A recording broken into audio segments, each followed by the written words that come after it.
부활의 영광과 기쁨, 부활의 능력과 소망이 다시 한번 오늘 2부 예배를 드리는 우리 모두에게 가득히 넘치길 주님의 이름으로 축원합니다. 예수님께서 죽음을 이기시고 부활하셨다. 예수님의 이 부활은 우리에게 너무나 분명한 사실이기 때문에 사실은 이 말씀을 준비를 하면서 저에게는 이런 질문이 들었습니다. 너무나 분명하게 어떠한 질문이냐? 그렇다면 우리의 마음을 짓누르는 현실적인 문제 앞에 때로는 어찌해야 할 바를 몰라 고민하고 때로는 나를 좌절시키는 문제 앞에 과연 부활의 영광과 기쁨이라는 말이, 과연 부활의 능력과 소망이라는 말이 나에게 진짜가 되고 있는가? 우리에게 정녕 능력과 소망이 되고 있는가라는 질문이 저에게는 들었습니다. 왜? 진짜니까. 우리는 정말 어떻습니까? 오늘처럼 부활절이라는 특별한 한 날에만 국한해서 부활의 영광과 기쁨, 부활의 능력과 소망을 말하는 것이 아닌가? 우리 이 질문부터 오늘 부활절 예배로 아버지 앞에 섰으면 좋겠습니다. 저는 오늘 부활절이지만 아시다시피 계속해서 디도서 강해를 저는 이어가려고 합니다. 여러분, 제가 절기 때마다 그 절기에 맞는 본문을 찾아서 설교하지 않습니다. 이제 아실 거예요. 그런데요, 제가 그렇게 하는 이유가 있습니다. 왜 제가 그렇게 하느냐? 그동안 해오던 디도서 강해를 잠시 멈추고 부활절에 맞는 본문을 찾아서 말씀을 전한다는 것이 마치 저에게는 어떠한 느낌이냐면 이런 거예요. 내가 그동안 해오던 것과는 그러니까 별 상관이 없는, 나의 일상과는 좀 동떨어진, 제가 좋게 말하면 특별한 날이지만 제가 나쁘게 말하면 특별한 한 날로만 기념하고 그걸로 끝내려고 하는, 그리고 나서 내일은 다시금 우리의 일상으로 돌아가 마치 별일 아무것도 없었다는 듯이 그냥 그 모습 그대로 살아가려고 하는 게 아닌가라는, 어쩌면 저의 예민함일 수도 있어요. 하지만 저에게는 그런 마음이 들기 때문에 부활절이라고 해서 또 가을에 추수감사절이라고 해서 제가 이어가던 강해를 끊지 않습니다. 오늘도 마찬가지인데요. 예수님의 부활은 부활절 한 날에만 국한되는 것이 아니라 우리의 삶 가운데 매일매일 고백되어져야 하기 때문에 오히려 우리가 계속해서 살펴보고 있는 이 디도서 말씀을 통해 그 부활의 능력이 실제가 되는가? 실제가 되었다면 그 부활의 능력과 소망과 영광스러움이 어떻게 우리의 삶을 이끌어가고 있는가? 오히려 그 부분들을 우리는 이 본문을 통해 발견할 수 있다는 것이죠. 유진 피터슨 교수님, 이미 하나님 나라로 가셨지만 참 많은 책을 썼어요. 근데 그분 책 제목 가운데 이런 게 있습니다. 일상, 부활을 살다. 지금 어떤 의미인지 다 아실 거예요. 다시요. 부활, 일상을 살다. 무슨 말이죠? 부활절이라는 특별한 한 날에만 국한해서 예수님의 부활을 말할 것이 아니라 그 부활이 나의 일상 가운데, 나의 일터 가운데, 나의 가정 가운데 그 부활을 기억하며 우리가 일상을 살아야 한다라는 너무나도 분명한 뜻을 그분은 그 책을 통하여서 우리들에게 말했던 건데요. 저는 이 말에 100% 동의합니다. 그래서 제가 의도적으로 매 주일 예배마다 예배를 여는 기도에 항상 개척한 이래 지금까지, 앞으로도 제가 목회하는 그날까지 항상 똑같은 기도 문구가 하나 있을 거예요. 눈치채신 분들이 계실지도 모르겠습니다만 제가 항상 여는 예배의 그 기도문은 오늘 당일 아침 큐티 하면서 제가 정리한 겁니다. 그리고 나서 제가 마지막으로 뭐라고 마무리를 하느냐? 부활이요 생명이신 예수님의 이름으로 기도합니다. 영상을 한번 돌려보세요. 못 믿으십니까? 제가 항상 이 말을 씁니다. 제가 왜 이렇게 쓰느냐? 저의 의도예요.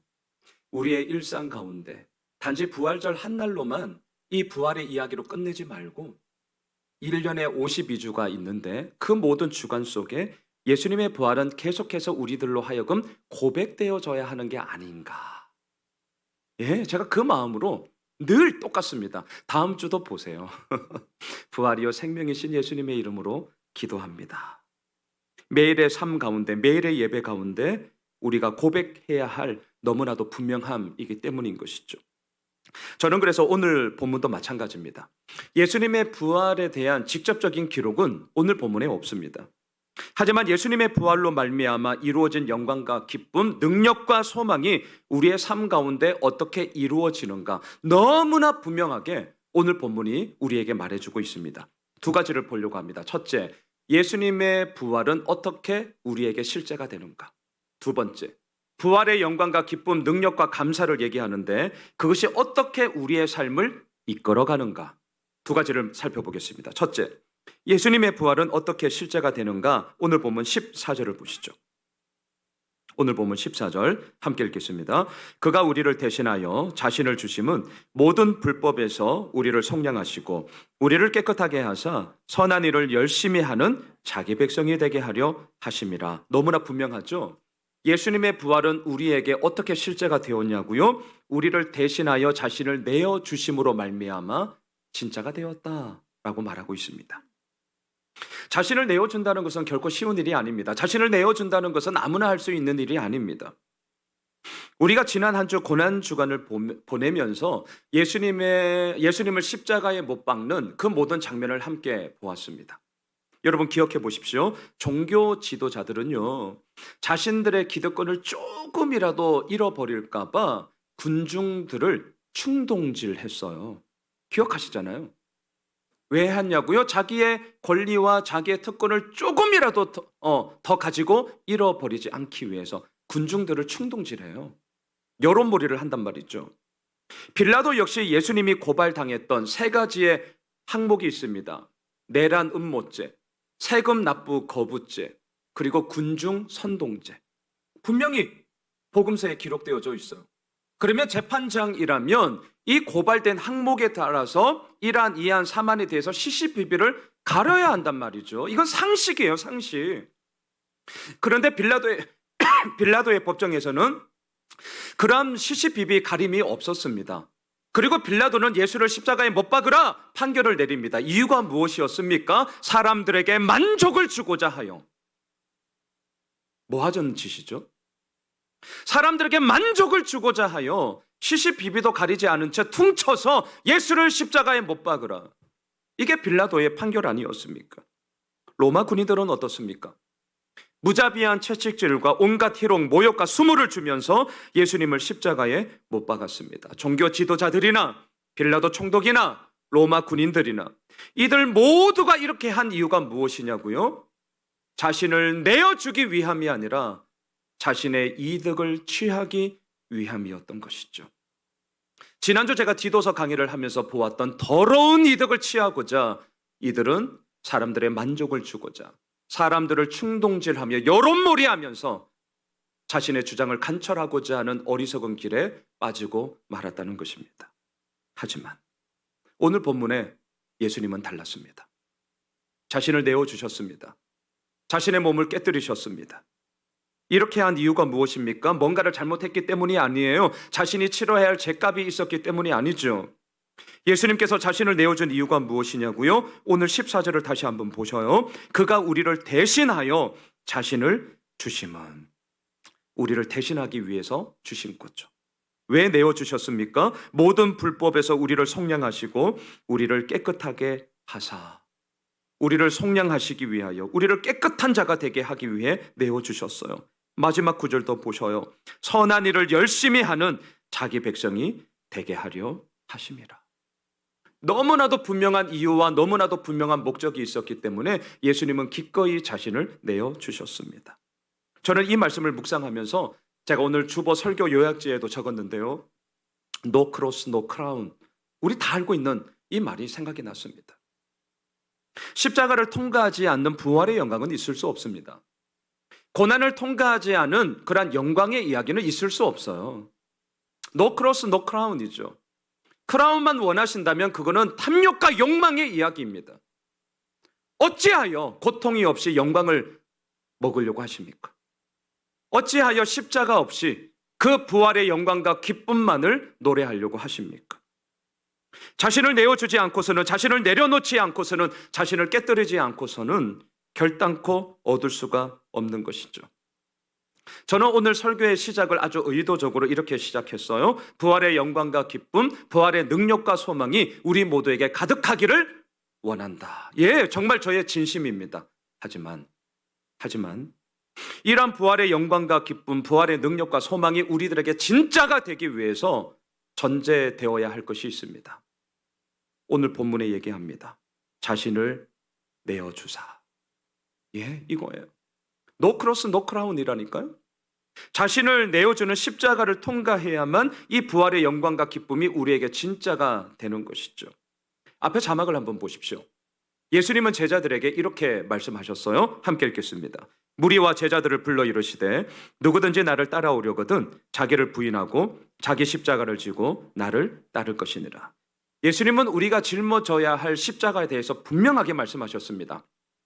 여러분, 화려한 십자가 아닙니다. 금요일날 우리 이종훈 집사님께 제가 부탁해서 급하게, 정말 투박하게, 근데 제가 볼 때 너무 예쁘게 잘라오셨어요. 막 투박하게 좀 십자가 얽히설키 너무 다듬어 오셔가지고. 근데 좋아요. 나무 십자가예요. 투박한 십자가입니다. 무거운 십자가예요. 짊어지기 쉬운 실은 십자가예요. 근데 우리는 어떠한 십자가를 원하죠? 황금 십자가 원합니다. 영광의 십자가만 원합니다. 번쩍번쩍거리는 남들에게 봤지! 라고 자랑하고자 하는 그 십자가만 지기를 원한단 말이죠.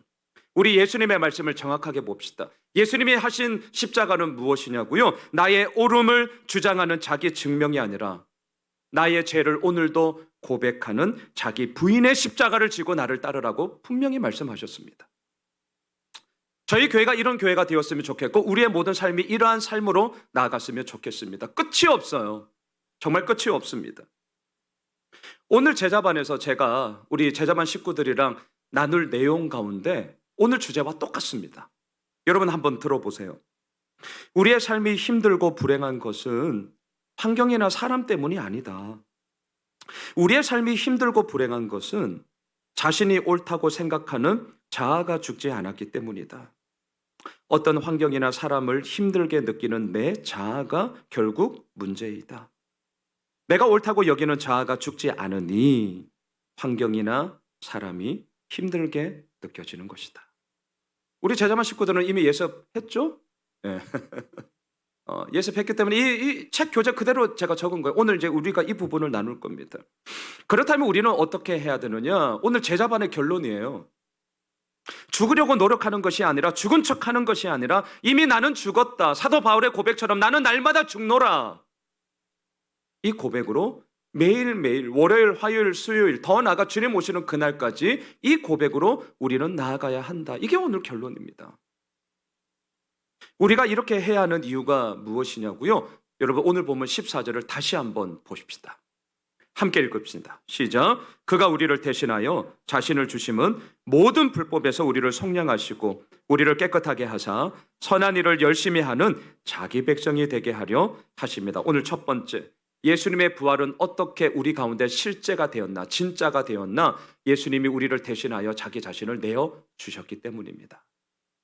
우리 역시 그 길을 걸어가야 하는 이유가 여기에 있는 거죠. 자, 두 번째, 부활의 영광과 기쁨을 말합니다. 부활의 능력과 소망을 말합니다. 예, 진짜가 되었으면 좋겠습니다. 그렇다면 그 영광과 기쁨, 능력과 감사, 소망이 우리의 삶을 어떻게 이끌어가는가? 어떻게 이끌어가는가? 저는요 오늘 보면 1절부터 10절까지를 보면서 야, 이거다. 이거야말로 부활의 영광과 능력이 우리의 삶을 실제적으로 이끌어가는 증거가다. 제가 이런 마음을 들었습니다. 5 부류의 사람들이 나옵니다. 제가 이제 조금 막 스피디하게 갈 겁니다. 잘 따라오셔야 돼요. 첫째, 남자 어르신들인데요. 2절을 보십시오. 늙은 남자로는 절제하며 경건하며 신중하며 믿음과 사랑과 인내함에 온전하게 하고. 자, 두 번째, 여자 어르신들이 나와요. 3절을 보시죠. 늙은 여자로는 이와 같이 행실이 거룩하며 모함하지 말며 많은 술의 종이 되지 아니하며 선한 것을 가르치는 자들이 되고. 세 번째, 젊은 자매님들이 나옵니다. 4절을 보십시오. 그들로 젊은 여자들을 교훈하되 그 남편과 자녀를 사랑하며. 네 번째, 젊은 형제님들이 나와요. 6절입니다. 너는 이와 같이 젊은 남자들을 신중하도록 권면하되. 마지막 5번째, 종들이 나옵니다. 9절을 보십시오. 종들은 자기 상전들에게 범사에 순종하여 기쁘게 하고 거슬러 말하지 말며. 자처를 보십시오.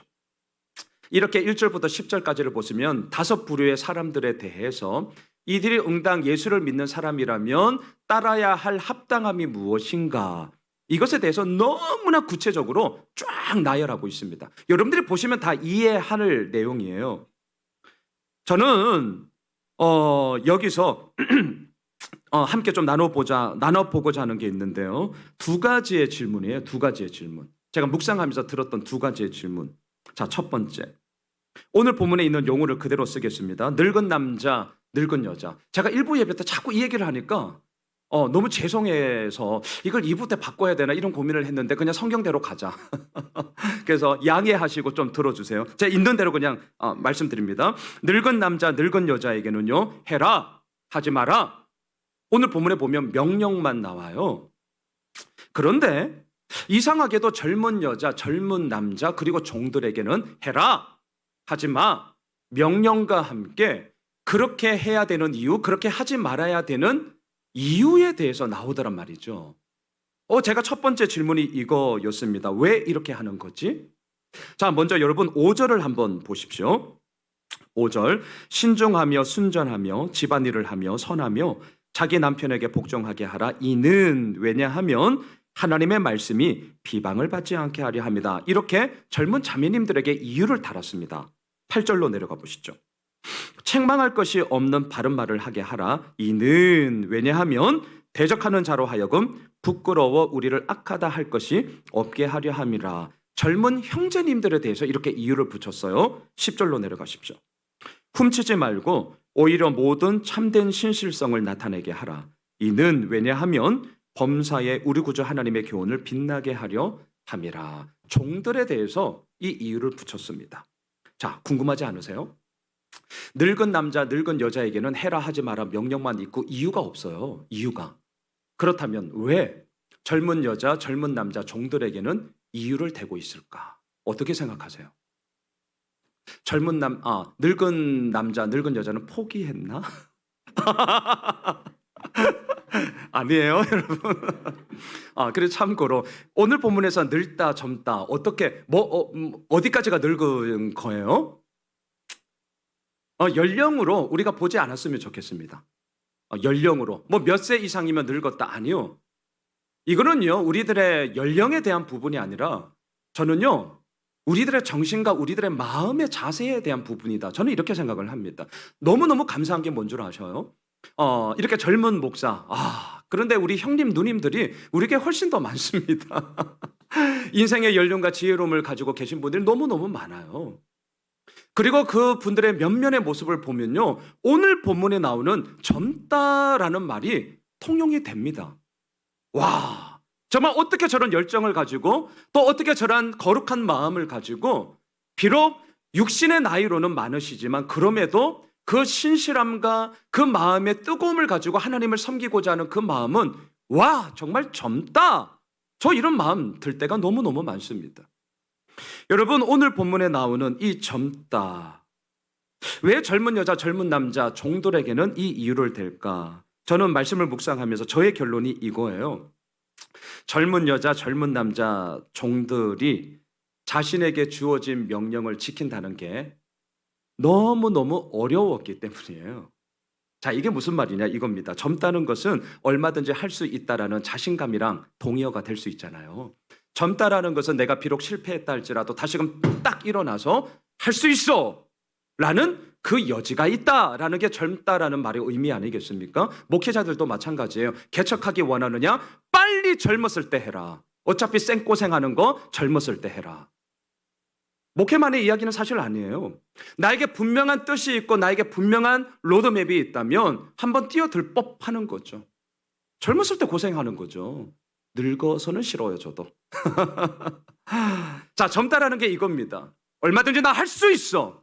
실패했다고 나에게 다시 기회 있어. 이게 젊다라는 거죠. 자, 그러니까 어때요? 이래라 저래라 남들이 하는 명령을 듣느냐? 잘 듣지는 않아요. 때로는 상관하지 말라고 합니다. 내 인생 내 것이니까 내가 해보겠다. 내 마음대로 하겠다. 라고 우리 아들들이 저에게 이미 그렇게 말하고 있습니다. 이것들이 야, 오늘 일부 보니까 새벽기도 갔다는데 흐려. 일개 예보 보니까 비 올 것 같아. 우산 하나씩 갖고 가. 안 들어요? 안 들어? 우산 갖고 가라는데 괜찮다는 거예요? 귀찮다는 거예요? 그래, 비 쫄딱 맞아봐라 이 새끼야. 이런 마음이 듭니다. 내 인생 내가 해보겠다고 해요.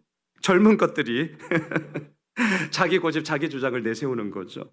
자, 그런데 그럴 때 어떻게 해야 됩니까? 오늘 본문처럼 하셔야 돼요. 분명한 이유를 함께 말하셔야 됩니다. 지금 이거 부모인 저에게도 말하는 겁니다. 우리 아이들이 지금 티네이저거든요. 얘기를 한다니까요. 내가 알아서 할게 엄청 얘기 많이 해요. 근데 보면 우리 알잖아요. 못하니까 이제 잔소리냐 이제 이렇게 되는 건데, 그럴 때 어떻게 해야 되느냐? 분명한 이유를 오늘 본문처럼 제시하면서 이렇게 해야 되는 게 맞아 라고 얘기를 해야 된단 말이죠. 근데 우리는 어떻게 해야죠? 윽박질러 그냥 해. 제가 우리 막둥이한테는 아직도 얘기합니다. 왜 이런 말을 해요? 그럴 때 제가 단호하게 말합니다. 양세찬, 왜 아니야? 네야. 네. 아직은 네라고 얘기해. 나한테 왜라고 하지 마. 그런데 언젠가는 왜에 대한 이유를 차근차근 설명해 줘야죠. 우리가 다 알고 있는 얘기죠. 오늘 본문이 딱 그렇죠. 젊은 남자, 젊은 여자 종, 억울함도 있고 내가 할 수 있다라는 자신감도 가지고 있기 때문에 오늘 이유에 대해서 말해주고 있는 것입니다. 앞에 자막을 한번 보십시오. 에베소서 6장 2절과 3절의 말씀이 제가 이 말씀을 묵상하면서 딱 떠올랐어요. 같이 한번 읽어보시죠. 시작.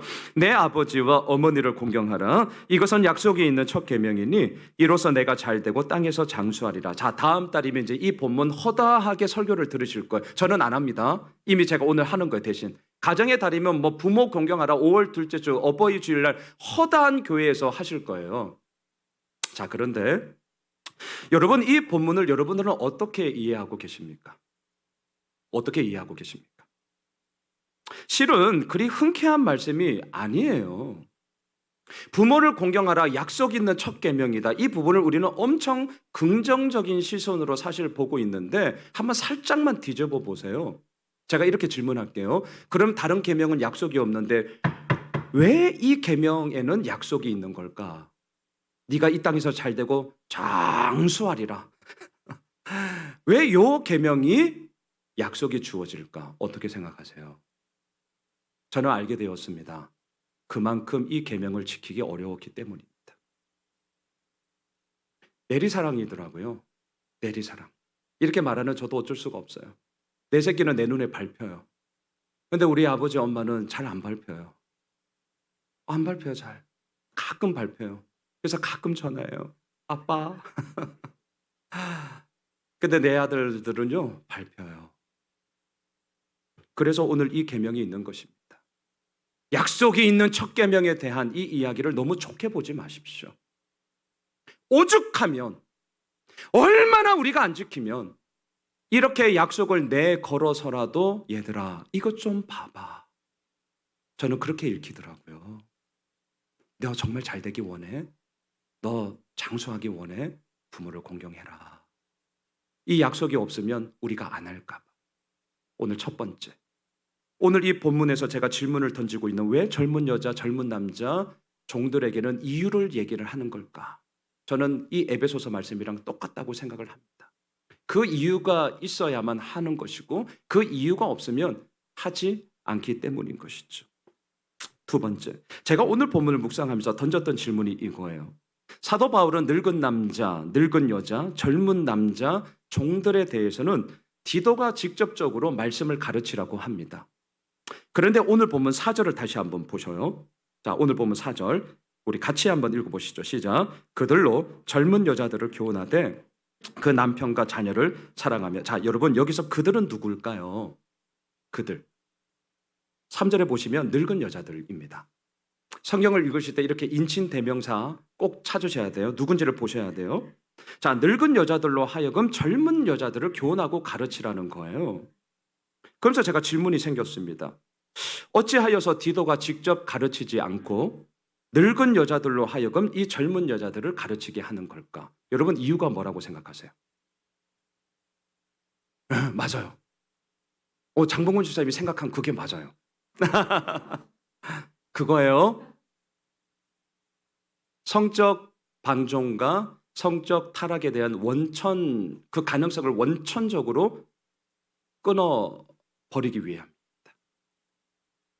여러분 부활의 영광과 기쁨, 부활의 능력과 소망이 어떻게 우리의 삶을 이끌어 가는가? 저는 이렇게 가감하게 말씀드리고 싶어요. 성적 방종과 타락에 빠지지 않게 하는 거다.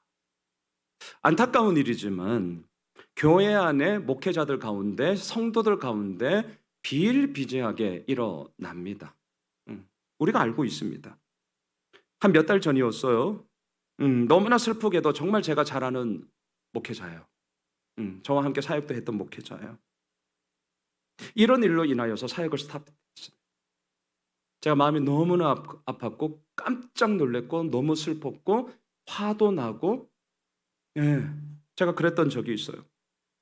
우리 교회에도 젊은 자매님들이 많습니다. 2부 예배 때 이제 우리 학부모님들 이 정도 나이 많죠.